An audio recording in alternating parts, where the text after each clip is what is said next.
So let's say you have a differential equation in the form dy over dx is equal to g of x times h of y, where g and h are both functions. It might seem a little confusing on how to solve these at first because you can't just use regular integration. But what you can do is you need to isolate your x's and your y's basically, and then integrate them. So in order to move your y's to the other side, you need to divide both sides by h of y. So this cancels out, and then this side has 1 over h of y. And then my example here, we have dy of dx is equal to x times y squared. So that will turn into 1 over y squared dy over dx is equal to x. And then now we can integrate both sides.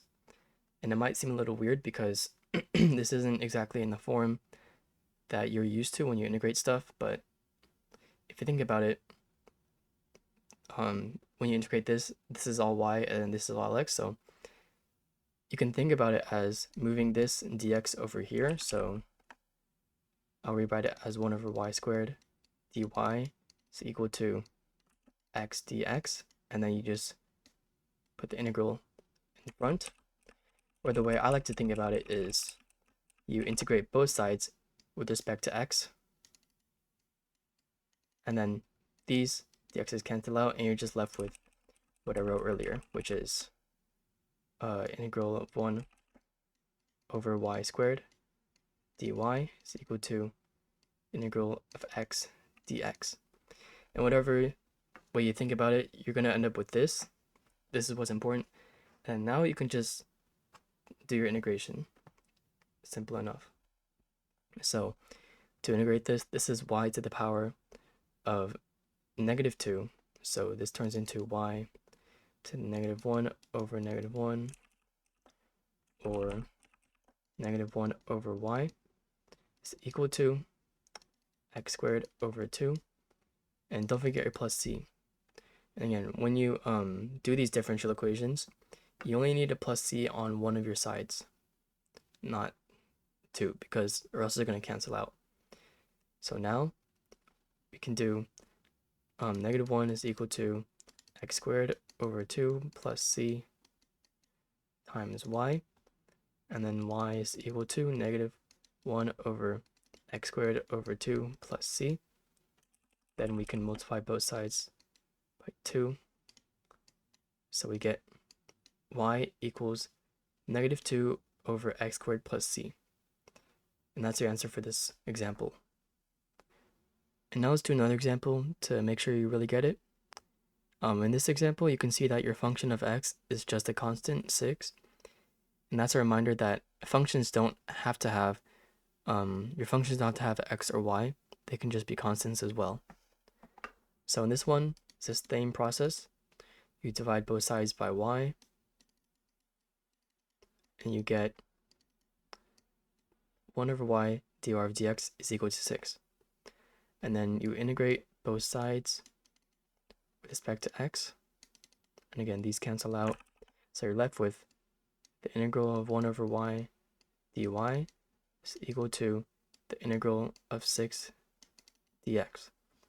And then you do the integrals of both 6x plus c, and then remember, only do plus c on one side. So that leaves you with absolute value of y is equal to e to the 6x plus c, and this plus c can be turned into e to the c because, you know, laws of exponents. And since this is absolute value of y, we can like do kind of a trick here. We can, since this is going to be like plus or minus, when you have the absolute value, we get rid of it. We can just put the plus or minus inside this constant e to the c, and then write the constant as like a. So this is what your final answer is going to be, with a being plus or minus e to the c. So yeah, whenever you have like an absolute value, but you have your e to the c constant, this pops up a lot. You can just set your constant as plus or minus e to the c, whatever your constant is. Like, it kind of absorbs the absolute value from the other side, so it makes it correct. That's our final answer. Now let's get into some practice problems. So if you think you know how to do this one, then pause the video and do it. This one has to solve dy over dx is equal to x over y squared. And, this is the same process as the rest. You just move the y squared to the other side. And in this one, you don't have to divide it. Well, you can divide it if you think of it as 1 over y squared, but you just multiply y squared over to the other side. So y squared times dy over dx is equal to x. And again, you integrate both sides. Hopefully you understand how you get to this step from the past one. And then you solve the integrals. And don't forget your plus c. So y cubed is equal to 3x squared over 2 plus c. So y is equal to the cube root of 3x squared over 2 plus c. And that's our final answer. And now, let's do another practice problem. And if you think you know how to solve this one, then pause the video and do it. This one says solve dy over dx is equal to y plus y x squared, and y of 0 is equal to 1. And this means we're going to find the value of c instead of just leaving it as c. And we can rewrite this as y times 1 plus x squared. And then we move the y to the other side. So this is gone. 1 over y, dy over dx. And then we integrate both sides. It's equal to integral 1 plus x squared dx. And then solve the integral.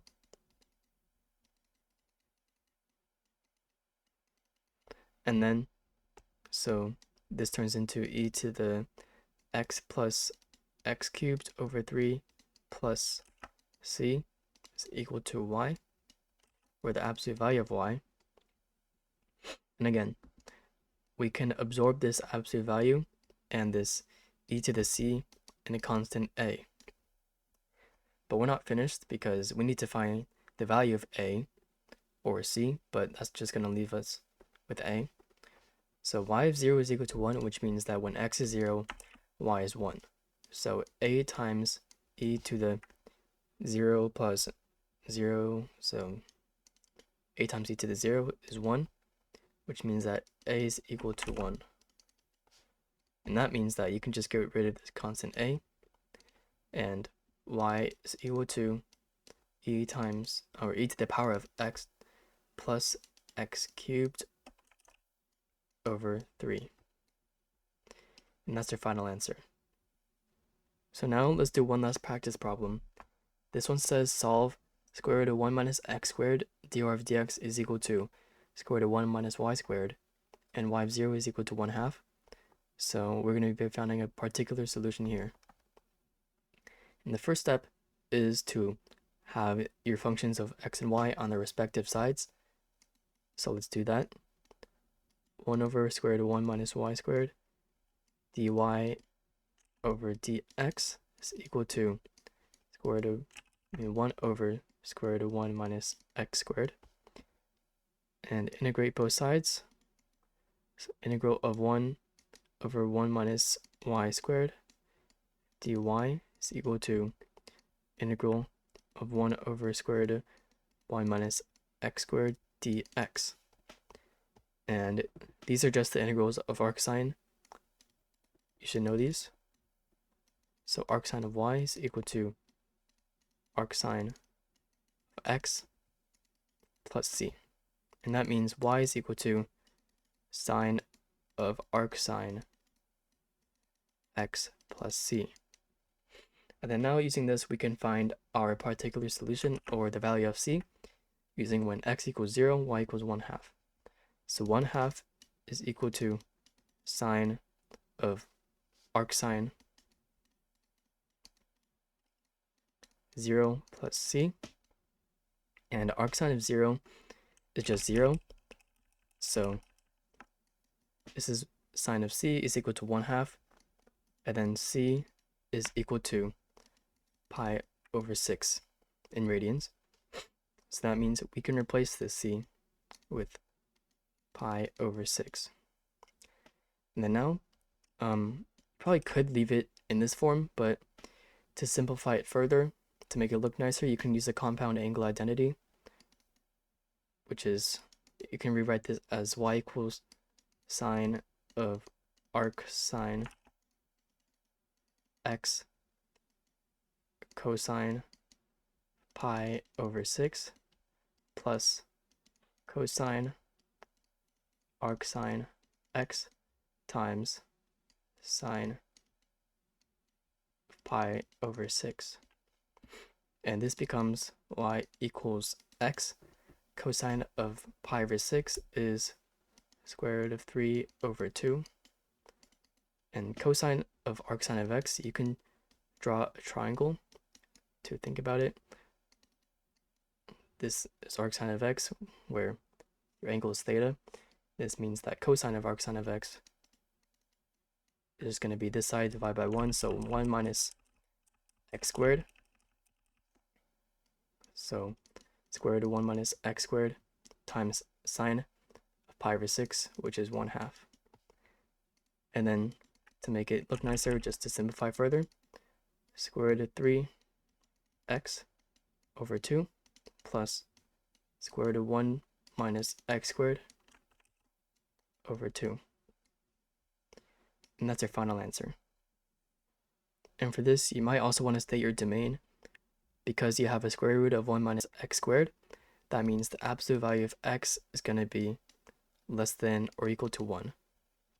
And the question doesn't ask you to state your domain, you probably don't have to, but I would just write that just in case. So everything that I explained in this video, and all the problems that I went through, is to teach you everything you need to know about the basics of solving separable first order differential equations. If you learned something from this video, or if you enjoyed it, then please consider liking and subscribing.